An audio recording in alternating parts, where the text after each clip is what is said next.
Баршаңызға сәлем. Сіздермен Жадыра. Менің каналыма қош келдіңіздер. Сіздермен бүгін осындай жұмсақ әрі дәмді болып шығатын тандыр нанның жасалу жолымен бөлісетін боламын. Егер видео қызық болса, соңына дейін көріңіздер. Нанымызды дайындау үшін бізге ең алдымен 2 кесе жылы су, 1 кесе жылы сүт қажет. Үстіне ерітілген сары майды құямыз. 1 ас қасық тұз, 1 ас қасық ашытқы, жарты ас қасық қант қосып араластырамыз.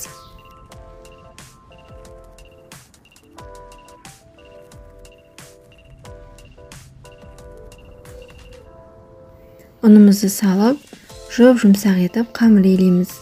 Болған соң бетін жауып, жарты сағатқа қалдырамыз. Жарты сағат өткен соң қайтадан илеп, тағы да жарты сағатқа жылы жерге қойып қоямыз.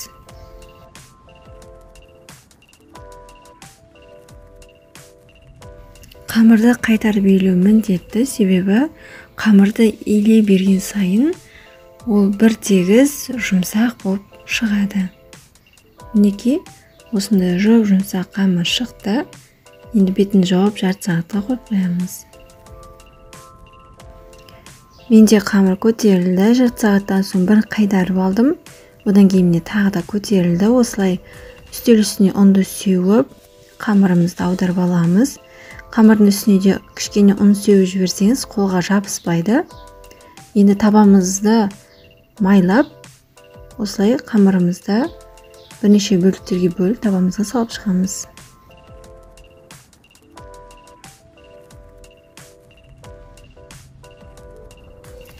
Бетін жауып, кішкене көтерілгенше 10-15 минутқа қойып қоямыз. Болғаннан кейін видеодағыдай етіп, дәл ортасын саусақтарымызбен басып шығамыз. Мұнда мен 5 күлше қойдым, бірақ менде сыймай қалған соң біреуін алып тастадым. Бір табаға 4 тандыр нан кетті. Үстінен осылай жұмыртқаны жағып, бетіне кунжут немесе макты сеуіп пісіріп алсаңыз болады. Мен екеуін де септім. Дәмі өте керемет шықты. Сіздер де жасап көріңіздер. Шынымды айтсам, дәл осы сәтте мен осы тандыр нанды алғаш рет жасауым. Сіздер де жасап көріңіздер. Ұнайтынына 100% сенімдімін. Дәмі өте керемет шықты, әрі жұмсақ болды. Ас болсын.